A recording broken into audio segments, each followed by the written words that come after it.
This is the 6.3 lesson. We are, as always, going to start with our learning objective. I can prove that lines are parallel or perpendicular to one another in a coordinate plane. So the first thing I want you to do is list out what you know about parallel lines. Anything you know, I want you to write it down. I just want you to say, I know this about parallel lines. I know this about parallel lines. Well, I don't know a whole lot, but I know this about parallel lines. What does parallel mean? So go ahead and take a second to do that.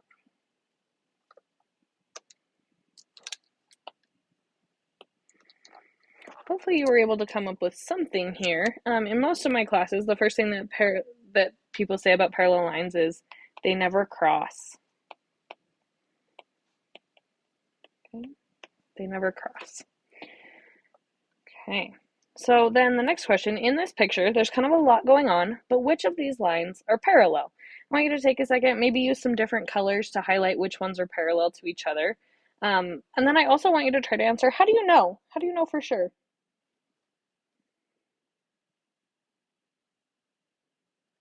Okay.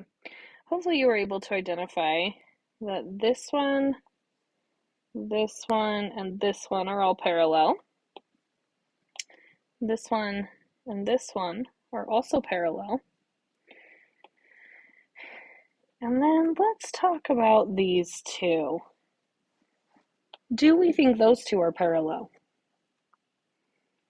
Okay. So we're going to put a pin in that for a minute. And we're going to talk about a couple other things. What do you know about perpendicular lines?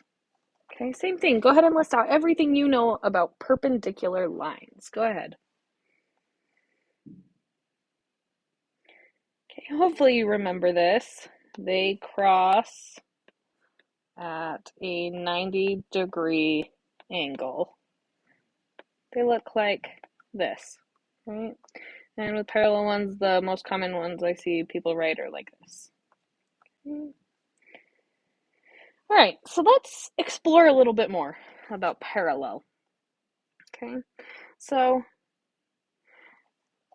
in class, I gave everybody a little plastic triangle to trace on their paper. If you're doing this online, I would recommend that you just make a little shape in Kami, that you make a right triangle in Kami that you can kind of manipulate.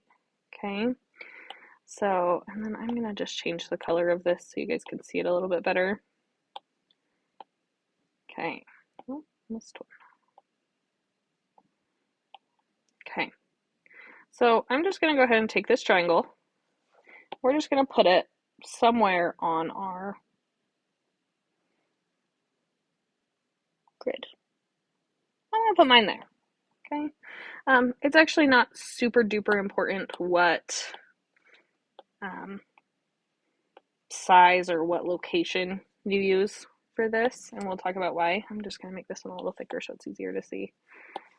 Okay, I'm going to put it right there. I think that looks like a good spot.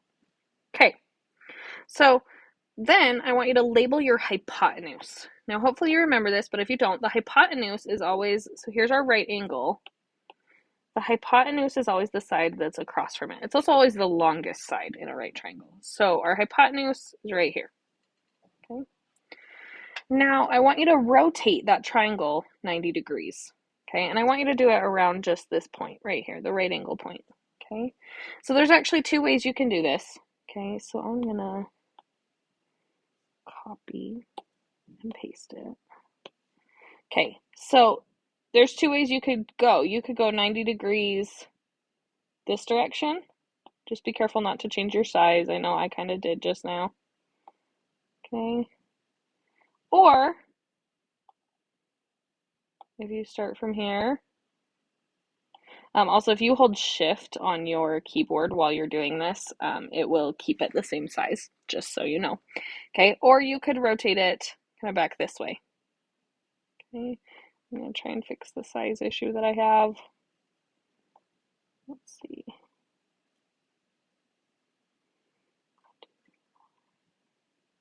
Okay, I think that should be about right. Okay, so I'm going to go this way.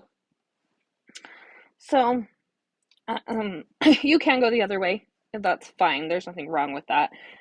It's just harder for me because it would run out of grid. Okay, so either way is fine. So, and then we want to label our new hypotenuse H prime. Okay, because we've transformed it, right? So we use H prime now. Okay, now I want to know what you notice about these. Is there anything weird going on? Just what do you notice? There's lots of things to notice about this picture now. So what do you notice? Go ahead and pause the video. Okay. So one of the main things that people usually notice in here is that if you extend the lines of the triangles, some weird things happen. Okay. So let's go ahead. So this leg would be right there. This leg would be right there. Okay. And also there. And there. So typically when I do that, people notice almost immediately that we have a couple sets of perpendicular lines here. Okay, we have two sets. We have this set right here that is perpendicular. That is true. And then we also have this set that looks like maybe it is perpendicular. Like right there, maybe that's a right angle. Okay, so we're going to explore that a little bit more. And I'm just going to get rid of some of these others that we don't need. I will keep this one and this one just to help you guys kind of visualize what's going on here. So the question I asked originally is, what is the slope of H? So let's look at this original H over here and let's see what is the slope of this line. Now remember, slope is always rise over run. So let's see, let's pick some good points. So it looks like that's a pretty good point. And then looks like that one's a pretty good point. So we're going down 2 and over 2. So down 2 over 2, that would give us the slope of -1. Okay, I'm fine with that. I think that's fine. Okay, and then I also want you to calculate the slope of H prime. Okay, so let's find another good point. So this one's a little bit different. Let's put a point there maybe. Those aren't good points. Let me find some good points here. Sorry, I'm gonna have to erase some things so that I can see better to give you guys some good points here. Oops.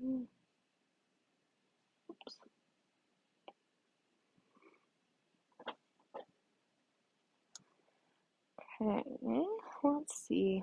So this one works out kind of hard because we're not hitting very many like good solid crosshair points when we're doing this. So let's fix this as much as we can. Okay, I think that'll work. So it's really hard to see actually on this triangle. So that's part of why I tell you guys to extend it. But you can see this is a good point, and so is this. And I think that'll work for what we're trying to do. So that would mean that we are rising 1 and running 1, which would give us a +1 slope. Okay, so I think that might be interesting. I don't know. What do you notice about those two things? Then let's go ahead and move on for a minute. Okay, so let's do it again. Let's trace another triangle. Okay, so I'm going to go ahead and put together a triangle. Let's make it a little thicker so you guys can see it. I'm going to change my size and shape a little bit. Okay, it's still a right triangle. It's still really similar.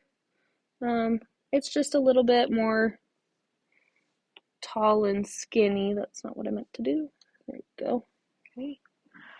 Now again, we're going to go ahead and rotate this 90 degrees. Okay, so this time I want you to rotate it around this far right point. Okay, and it doesn't really matter. Honestly, it doesn't matter. But for the purposes of this, I'm just going to show you what happens. Okay, so when we rotate it around that, okay, again, we want to keep the size. So 1, 2, 3, 4. It should be 5 tall. 1, 2, 3, 4. Okay, so I made it a little bit too small. There we go, 5 tall. And we're going to put it right there. Okay. All right. Now, okay, so remember, this is the point that we rotated it around. Can you guys see how that went 90 degrees that way? Okay, hopefully you can. Let's see how this is going 90 degrees.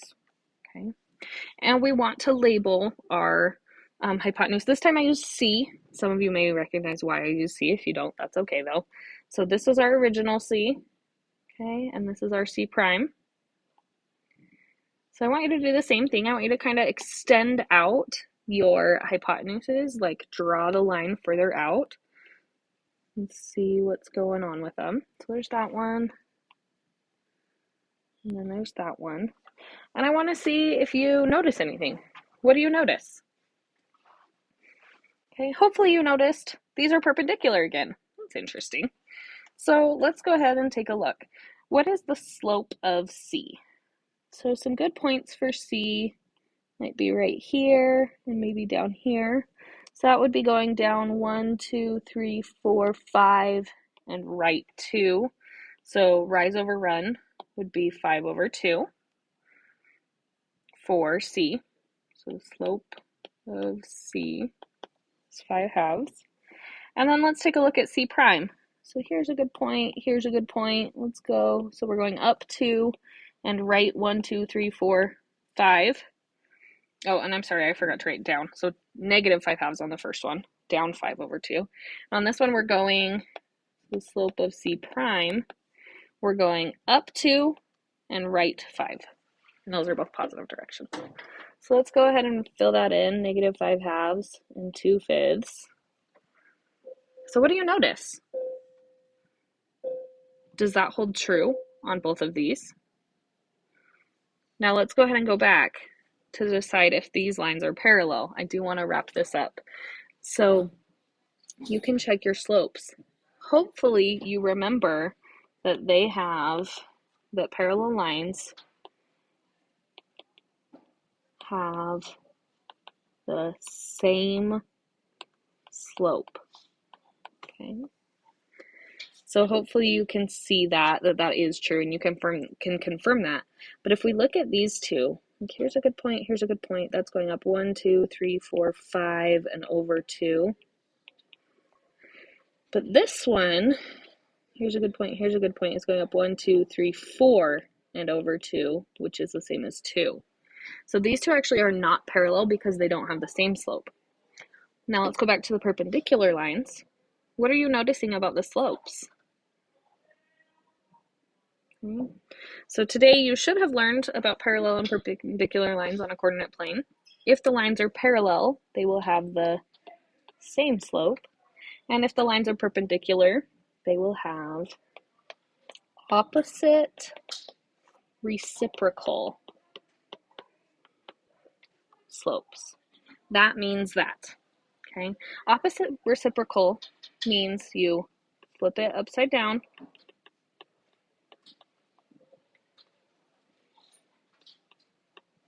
and change the sign. So if it's positive, it will turn negative. If it's negative, it will turn positive. If you have any questions, let me know.